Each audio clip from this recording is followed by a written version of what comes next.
Financial problems और financial insecurities कभी कभी इंसान को इतना तोड़ के रख देती हैं कि उसे लगने लगता है कि उसका बेस बिल्कुल भी स्ट्रांग नहीं है, यानी कि वो फाइनेंशियली बहुत ज्यादा वीक है और कोई भी फाइनेंशियल काम वो किसी की बिना मदद के नहीं कर सकता। जब एक इंसान की सोच ऐसी हो जाती है तो इसका रिजल्ट होता है बहुत सारी प्रॉब्लम्स उसके शरीर में एंटर करने लगती हैं। इसका एक बहुत बड़ा रिजल्ट होता है बैकएक की समस्या, यानी बैकएक का प्रॉब्लम, जिसमें आपके शरीर के पिछले भाग में बहुत दर्द रहने लगता है और आपको चलने फिरने में भी प्रॉब्लम हो सकती है। हो सकता है कि इससे आपको अटैक भी आ जाए। लेकिन आयुर्वेद में इसका क्या सॉल्यूशन है, ये हमें बताएंगी हमारी expert Rakhi Mehra. Welcome to the show ma'am. ओम नमो धन्वंतराय। नमिता, मेरी तरफ से सभी को दिवाली की बहुत शुभकामनाएं। और आज जैसे भैया दूज है तो खास एक बहनों का दिन होता है, और यदि कहा जाए तो भाई हर बहन का एक बैकबोन होता है। जी एग्जैक्टली। और बैक हग यदि हमारी कमज़ोर हो गई तो फिनेंशियल हमारी डेफिसिट तो होगी ही होगी। सबसे बड़ी बात है हमारी हेल्थ डाउन हो जाएगी, और उसके लिए बहुत ज़रूरी है कि अपने बैक, अपने डॉर्सम, अपने वर्टिब्रल कॉलम यानी अपने स्पाइन को मजबूत रखना। चलिए अपनी कहते हैं ना नमिता की रीढ़ की हड्डी यदि आपकी मजबूत है तो आपकी नींव मजबूत है। बिल्कुल, अगर रीढ़ की हड्डी आपकी मजबूत है, यानी अगर आपकी बैक स्ट्रांग है तो आपकी नींव मजबूत है। तो भैया दूज की आप सभी को बहुत बहुत शुभकामनाएं। अभी हमसे राजेश बात करेंगे जिन्होंने कॉल किया है हमें। जी राजेश, वेरी गुड आफ्टरनून, बताइए क्या सवाल है आपका। Hello hello. जी राजेश, बताइए क्या पूछेंगे आप। मेरे क्या है कि अस्थमा की प्रॉब्लम है काफी टाइम से। और अस्थमा का प्रॉब्लम है इन्हें, और क्या पूछना चाहते हैं राजेश। हेलो, और कोई सवाल करना चाहते हैं आप। ठीक है राजेश जी, मैं समझ गई आपको अस्थमा। हाँ, अस्थमा के जितने भी पेशेंट्स हैं और या जिनको सांस की बीमारी है, खास तौर से दिवाली में जो पटाखे जलाते हैं उसके धुएं उठते हैं, इसीलिए कहते हैं ना, मैंने पिछले बार भी कहा था कि आयुर्वेद कहता है कि हिताहितम, जो अपने हित के साथ साथ दूसरे के हित की भी बात करे। और यही एक ऐसा हित है कि यदि हमें किसी चीज़ से खुशी मिलती है लेकिन हम दूसरे को कष्ट पहुंचा रहे हैं, दूसरे को दुख दे रहे हैं, तो वो स्वास्थ्य आपका भी नहीं हो सकता और न ही सोसाइटी का। तो खास तौर से ध्यान रखिए, आपके लिए बहुत ज़रूरी होगा चित्रक हरितकी के 1 चम्मच सुबह और शाम। और मैं हमेशा कहती हूँ कि जब वेदर चेंज हो रहा हो तो खास तौर से सरसों के तेल में उंगलियां डुबो करके नाक में, नॉस्ट्रल में एक लेयर लगा ली जाए जो मैकेनिकल बैरियर का काम करेगी और आपको एलर्जी को ज़्यादा आपको अफेक्टेड नहीं कर पाएगी। और आप ये दवाइयाँ ज़रूर लीजिए और हमें ज़रूर बताइएगा कि किस तरह का फ़ायदा हुआ। चलिए, अगर आपको इससे रिलीफ मिलता है तो प्लीज हमें कॉल बैक करके जरूर अपना फीडबैक दीजिएगा कि आपको इससे आराम मिला है आपके अस्थमा प्रॉब्लम में या फिर नहीं मिला है। सावित्री से अभी हम बात करते हैं जिन्होंने राउरकेला से हमें कॉल किया है। जी सावित्री, बताइए क्या पूछेंगी। हेलो हेलो मैम, नमस्कार। नमस्कार सावित्री जी, बताइए क्या पूछेंगी। मैम मेरा 3 सवाल है। पहला सवाल है, मेरी ननंद है 28 साल का, शादीशुदा है। उसका करीब 1 साल हो गया, सर्दी खांसी है, गला में चिल्लाहट होती है अंदर में जी, और बहुत मेडिसिन का ली लेकिन कुछ फर्क नहीं पड़ा। और दूसरा सवाल है कि आप फोन की थी, मेरा रीठा आंवला सीधा का सिर धोने के लिए बोले थे, क्या सिर धोने के बाद शैम्पू करना है या नहीं, या फिर तेल जो झड़ रहा था में मैं तेल लगा रही थी जी, उसी तेल लगाऊंगी और दोबारा लगाना पड़ेगा, इसको थोड़ा बता देंगे अच्छा से। तीसरा सवाल क्या है आपका।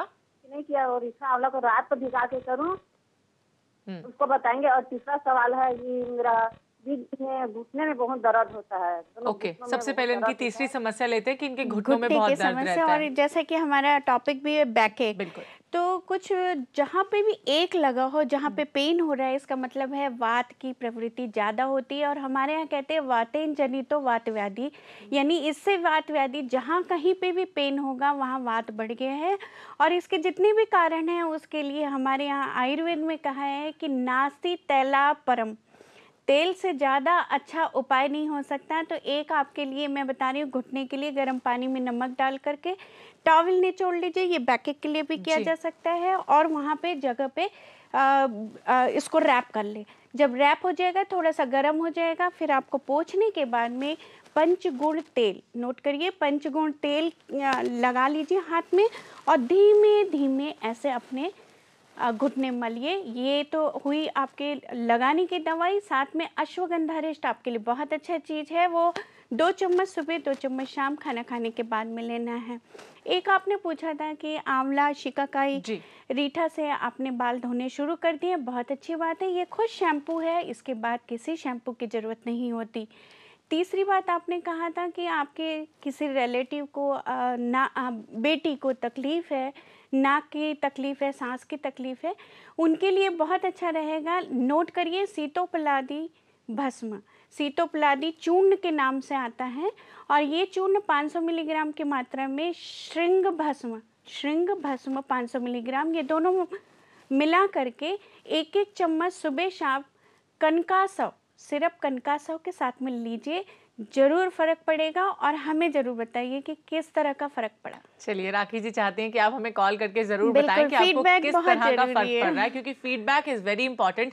किसी भी चीज़ को अगर आप इस्तेमाल करते हैं तो उसके बारे में ये जानना बहुत ज़रूरी है कि वो आप पर असर कर भी रही है या नहीं। अदरवाइज आपकी जो इन्होंने भी बताया कि आपको जो भी दवाइयाँ लेनी है या फिर जो भी उन्हें पिलाना है उसे चेंज भी करना पड़ सकता है। एक ऐसा है ना कि हर चिकित्सक क्या एक निश्चित डोज और एक ड्यूरेशन पे देते हैं, उसका फॉलोअप बहुत ज़रूरी है।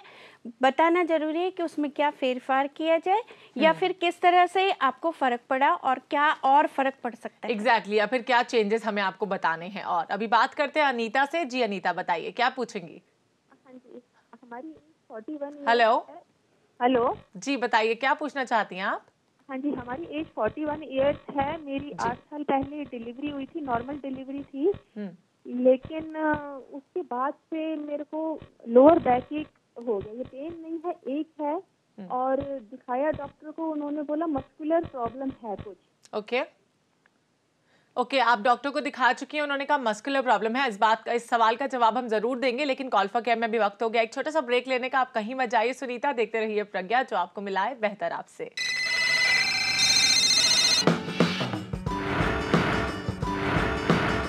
जिस भी इंसान को ये लगता है कि उसका बेस बहुत स्ट्रांग नहीं है या फिर वो बेस यानी कि फाइनेंशियली बहुत वीक फील करता है, तो सबसे पहले तो अपनी सोच को उसे बदलना होगा। लेट्स से फॉर एग्जांपल, अगर आप कोई गाड़ी खरीदने जाते हैं, ऐसे लोग जिनको बैकएक का प्रॉब्लम रहता है, मैं उनके बारे में ही बात कर रही हूँ। कभी कभी उन्हें ऐसा लगता है कि, जैसे कि मैंने एग्जाम्पल लिया कि अगर आप गाड़ी परचेज करते हैं और आपको ये लगता है कि आप उसकी EMIs आगे कैसे भरेंगे या फिर फ्यूचर में क्या होगा, इसको आप किसी भी बात से रिलेट कीजिए। लेकिन जिस दिन आपने ये सोच बदल दी और उसी वक्त अपनी गाड़ी को खरीद लिया बिना ये सोचे कि आगे क्या होने वाला है, उस वक्त आप देखेंगे कि आपको कितना रिलीफ फील होगा और आगे चलकर इसकी कोई भी परेशानी आपको फेस नहीं करनी पड़ेगी। तो बी श्योर कि आप किसी भी बारे में आगे के लिए नहीं सोचेंगे। तो अभी हमारे पास ब्रेक में जाने से पहले सुनीता ने सवाल किया था। एक नमिता ये बात अच्छी बताई, क्योंकि साइकोजेनिक जो कॉजेस होते हैं वो बहुत बड़े कारण होते हैं वात को बढ़ाने के लिए, और इसीलिए कहते हैं कि चिंता चिता होती है। इसलिए भविष्य की चिंता से बेहतर है कि वर्तमान को सोचा जाए और वर्तमान को जिया जाए। बिल्कुल, मतलब live in the present, don't think about future. मतलब आगे क्या होगा इसके बारे में कुछ लोग ज्यादा पॉजिटिवली। एग्जैक्टली, मतलब नेगेटिव चीजें बहुत जल्दी अट्रैक्ट करती हैं। कॉलर ने हमारे पूछा था कि वो उनकी प्रॉब्लम के लिए, तो खास तौर से जो डिलीवरी के बाद में प्रॉब्लम बैकएक हो सकता है, और इसके लिए बहुत ज़रूरी है कि कुछ चीज़ें समझ लेना कि कारण क्या है बैकएक का। बेसिकली यदि देखा जाए तो लोकल हमारे कोई प्रॉब्लम हो गई है, लंबर रीजन पे, लंबोसेक्रल रीजन पे है, या फिर वहाँ के मसल्स, लिगामेंट उनमें या फेशिया उनमें कोई स्वेलिंग आ गई है, चोट आ गई है, या फिर वहाँ के जो लोकल ऑर्गन्स हैं उनमें एनमलीज हो गई है, या फिर उनकी एबनॉर्मलिटीज़ हो गई है, या फिर उनमें कोई पैथोजेनेसिस हो गई है, इन्फेक्शन हो गया है, या फिर सूजन आ गई है। इतनी बातें तो खास तौर से डिलीवरी, एक फुल टर्म डिलीवरी के बाद में अक्सर बैकएक हो जाता है, क्योंकि जो लेबर पेन होता है उसके बाद में यदि हमने अच्छा नहीं खाया। फिर एक बात बताऊंगी कि आयुर्वेद कहता है तत्र रुक्ष लगो सूक्ष्म चलो अथ विशद खर। क्या हुआ? मतलब हुआ कि कितनी भी रूखा हुआ खाना, सूखा खाना, हम लोग आए एक तरफ चिकित्सक कह रहे हैं कि घी नहीं खाना चाहिए। मैं आपको बता दूं, मैं घी की बहुत बड़ी समर्थक हूँ और आयुर्वेद पूरा समर्थक है, लेकिन वो घी जो एडल्ट्रेट है, जो कोलेस्ट्रॉल बढ़ा रहा है, वो नहीं खाना चाहिए। जो शास्त्रीय घी लिखा है, गाय की घी में बहुत गुण है, वो फिर से हम उस योग को जिएंगे, लेकिन हमारी मैन्युफैक्चरिंग प्रोसेस चेंज करनी पड़ेगी, ना कि चीज़ें ही खाना बंद करें। तो जो डिलीवरी के केसेस हैं उनको घी खाना बहुत ज़रूरी है, मालिश करवाना ज़रूरी है। मैंने आपको एक उपाय बता रही हूँ, दशमूलारिष्ट। 2 चम्मच सुबह, 2 चम्मच शाम। साथ में अजवाइन का पानी, अजवाइन आप पानी में भिगो दीजिए और उस पानी को खाना खाने के बाद में पीजिए, आपको ज़रूर रिलीफ मिलेगा। और लोकल बॉडी मसाज कराने के लिए विषगर्भ तेल, इससे आप बैक की हल्के हाथ से मसाज कराएंगी, फ़ायदा पड़ेगा। चलिए, बहुत अच्छी एडवाइस बातों ही बातों में दी है राखी मेहरा जी ने कि आपको कुछ ऐसी चीज़ों का सेवन नहीं करना चाहिए जो आपको नुकसान पहुंचा सकती है, लेकिन हाँ, ऐसी चीज़ों का ज़रूर कीजिए, क्योंकि कई लोग क्रैश डाइटिंग इतनी फॉलो करते हैं कि घी तेल सब खाना छोड़ देते हैं। तो ऐसे घी आप खा सकते हैं जो आपके लिए बिल्कुल नुकसानदायक नहीं है। अभी सोनिया से बात करते हैं जिन्होंने पटना से हमें कॉल किया है। जी सोनिया, बताइए क्या पूछेंगी? मैम, मुझे ना पीरियड के समय बहुत ज़्यादा पेट दर्द करता है, मुझे लिकोरिया का भी प्रॉब्लम है, क्या करें उसके लिए? ओके, इनको पीरियड्स के समय यानी मेंस्ट्रुअल साइकिल के दौरान स्टमक एक बहुत रहता है। ओके, डिस्मेनोरिया की प्रॉब्लम आप बिफोर मैरिज भी हो सकती है, आफ्टर मैरिज भी हो सकती है। कहते हैं कि मैरिज के पहले है तो वो अक्सर जो स्पाज्मोडिक मेम्ब्रेनस होता है डिस्मेनोरिया, वो ठीक हो जाता है मैरिज के बाद में, लेकिन हमको उसका इंतज़ार नहीं करना है। आप नोट करिए, पुष्यानुक चूर्ण, पुष्यानुक चूर्ण 250 मिलीग्राम की मात्रा में, गोदंती भस्म, गोदंती भस्म ये 250 मिलीग्राम की मात्रा में, ये दोनों आपको सुबह और शाम खाना है, ठीक महीने के बाद से 21 दिन तक, राइट। और इसके साथ में रजह प्रवर्तनी वटी की 2 गोलियां सुबह, 2 गोली शाम, ये भी 21 दिन करनी है। ध्यान रहे कि मेंसेस के टाइम में आपका मोशन बिल्कुल क्लियर होना चाहिए, कॉन्स्टिपेशन से भी डिस्मेनोरिया बढ़ जाता है। चलिए, अभी बात करते हैं सुमित से जिन्होंने दिल्ली से हमें कॉल किया है।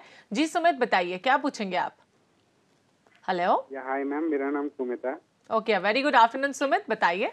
Good afternoon ma'am. मेरी एज 24 है और मुझे लोअर बैक पेन की प्रॉब्लम है जी।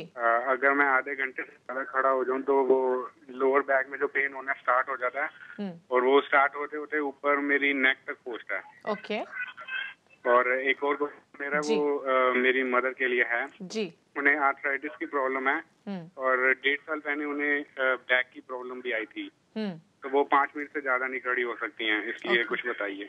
ओके, इन्होंने समस्या बताई अपनी मदर की और अपनी। मुझे कहीं ना कहीं लग रहा है कि जेनेटिक भी ये प्रॉब्लम हो सकता है। नहीं, ये जेनेटिक तो नहीं लग रहा है। और इनके जो खास तौर से आपके लिए मैं ज़रूर कहूँगी कि आपकी बेड पोस्चरिंग, सबसे ज़्यादा बैक एक का एक बहुत बड़ा कारण होता है कि बैक को मिसयूज़ करना, और उस मिसयूज़ में बहुत ज़रूरी है कि जर्क जितनी भी चीज़ें, खास तौर से यदि आपकी बाइक में 2-3 किक मारना पड़ रहा है तो वो बाइक आपको नुकसान कर सकती है आपके बैक के लिए। आप बस चढ़ रहे हैं, खटाक से एकदम से चढ़ जाते हैं, पूरे स्पाइन आपका जो ग्रेविटेशनल फोर्स के अगेंस्ट एकदम से आपको फोर्स और स्टेबिलिटी देता है, उसमें किसी भी तरह का जर्क आपके लिए नुकसान होगा। ध्यान रखें कि आप प्रोलॉन्ग एक जगह स्टैंडिंग नहीं करें, थोड़ा मूवमेंट करें। और मुझे लगता है आपके लिए बेहतर होगा यदि आप थोड़े दिन की छुट्टियां ले लें, 15 दिन भी यदि बेड रेस्ट करेंगे। एक बहुत बड़ी खासियत है नमिता कि जब बैक की कोई प्रॉब्लम हो तो इमीडिएट सर्जरी नहीं होती जी।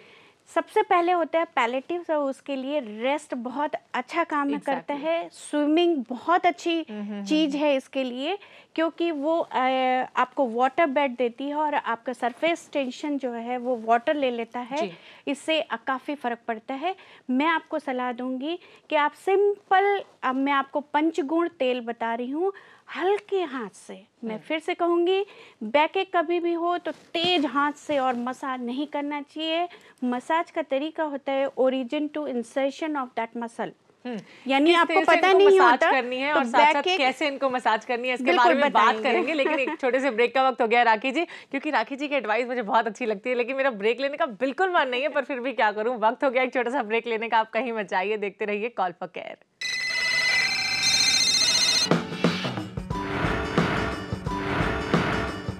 अगर आप भी बैकएक की समस्या से सफ़र कर रहे हैं तो the best way is to meditate a lot. मतलब ध्यान लगाइए जितना हो सकता है, कम से कम 5 मिनट 10 मिनट अपनी पूरी लाइफस्टाइल में से, मतलब ज़िंदगी जो आपकी है उसमें से 5 मिनट आप अपने लिए निकाल लीजिए और थोड़ा सा ध्यान लगाइए। फिर आप देखेंगे कि आपको कितनी जल्दी बैकएक में आराम मिलता है। और साथ साथ राखी मेहरा जी जो आपको आयुर्वेदिक सॉल्यूशंस बता रही हैं, उन्हें फॉलो करने से भी बैकएक की समस्या से आपको निजात ज़रूर मिल सकता है। ब्रेक में जाने से पहले सुमित ने हमसे सवाल किया था, आधा जवाब तो पूरा हो चुका था, बिल्कुल। उसके बाद का क्या तेल, पंचगुण तेल से आपको मालिश हल्के हाथों से, ध्यान रहे कि सिर से लेकर के नीचे की तरफ आना है, ऐसे करके हल्के हाथ से दूसरे से करवाना है और सेंटर से लेके पेरिफेरी तक इस तरह से हल्के हाथ से मसाज करना है। गर्म पानी का सेक करना है, आपके लिए बहुत अच्छा रहेगा। शिलाजितु 60 mg की मात्रा में सुबह शाम आपको लेना बेहतर रहेगा। सिंपल इतना। और साथ में इन्होंने अपनी मम्मी के लिए पूछा था, मम्मी का पोस्ट मेनोपॉजल ऑस्टियोपोरोसिस भी कारण हो सकता है, लेकिन ऑस्टियोआर्थराइटिस है, उसके लिए मैं हमेशा बताती हूँ तेल का मसाज है। इनके लिए बला तेल से मसाज करेंगे, साथ में गरम सेक करेंगे और इसके साथ में योगराज गुगलू की 2 गोलियां सुबह और 2 गोली शाम को लेना बेहतर साबित होगा। ललित सैनी का हमारे पास SMS आया है, वो बहुत यंग है, 21 इयर्स उनकी एज है और 50 किलोग्राम उनका वेट है, तो वजन बढ़ाने के लिए वो क्या कर सकते हैं? बताइए।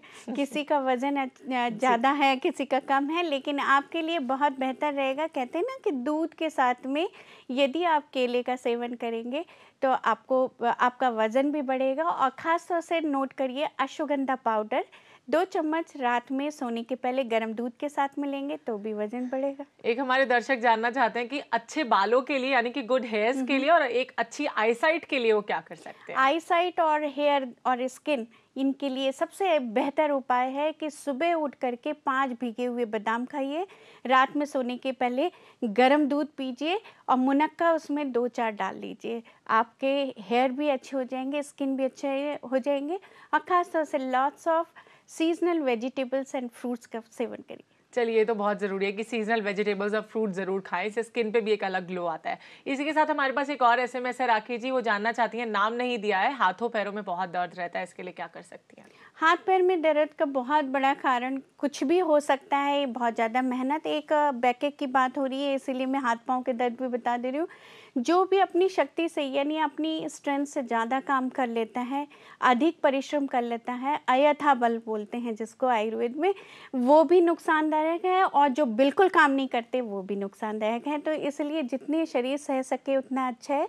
लेकिन यदि जनरलाइज्ड दर्द है तो आपके लिए मालिश करके हल्के गर्म पानी से नहाना बेहतर होगा। चलिए, एक SMS हमारे पास है राखी जी, वो जानना चाहते हैं कि बॉडी से जब हेयर्स को रिमूव करना होता है, जो एक्सटर्नल एप्लीकेशंस अप्लाई की जाती हैं, क्या वो ठीक रहती हैं, क्या वो सेफ रहती हैं, या फिर कोई आयुर्वेदिक सॉल्यूशन आप इसके लिए बताना चाहते हैं? टिल द टाइम आपकी स्किन जो है रिएक्ट नहीं कर रही है, इन्फ्लेमेशन नहीं हो रहा है, रेडनेस नहीं आ रही है, कोई ईचिंग नहीं हो रही है, यानी कि कोई भी आपको परेशानी नहीं हो रही है, तो आपको वो सूट कर रही है। और यदि नहीं सूट कर रही है तो आपके लिए मैं एक आयुर्वेदिक उपाय बता देती हूँ कि हेयर रिमूव करने के लिए क्या किया जाए। टंकण भस्म ले सकते हैं। टंकण भस्म को बकरी के दूध में मिला करके यदि लगाएंगे तो बाल निकलते हैं। चलिए, बहुत अच्छे से आपने बताया राखी जी, आप यहाँ पर आई इसके लिए भी आपका बहुत बहुत शुक्रिया। नमिता, एक जरूर बात बताएंगे कि हैवी वेट लिफ्टिंग यंगस्टर से लेके ओल्ड तक आजकल कहते हैं ना कमर झुक गई, बिल्कुल, तो ये नहीं होना चाहिए। इसके लिए बहुत ज़रूरी है अपने खाने पीने में मीठा, अम्ल, लवण, ये तीनों रस को जरूर शामिल करिए। और ख़ास तौर से ध्यान रखिए कि रात्रि जागरण यानी कि रात में देर तक न सोना और दिन में बहुत सोना, दोनों ही बैकएक को कमज़ोर करते हैं। इसीलिए ध्यान रखिए, आपकी रीढ़ की हड्डी मजबूत होगी तो आप मजबूत होंगे। चलिए, एक बार फिर से राखी जी ने आपको कहा कि अगर आपकी रीढ़ की ओम नमो धन्वंतराय। चलिए, अगर आपकी रीढ़ की हड्डी मजबूत होगी तो आप भी बहुत मजबूत और बहुत स्ट्रांग फील करेंगे। फिर आपको ये एहसास ही नहीं होगा कि आपका बेस स्ट्रांग है या वीक है। वैसे भी अपनी ही सोच होती है जिसे हम जन्म देते हैं कि हम स्ट्रांग हैं या फील। अगर आप अंदर से स्ट्रांग हैं तो आप बाहर से of course strong he feel करेंगे।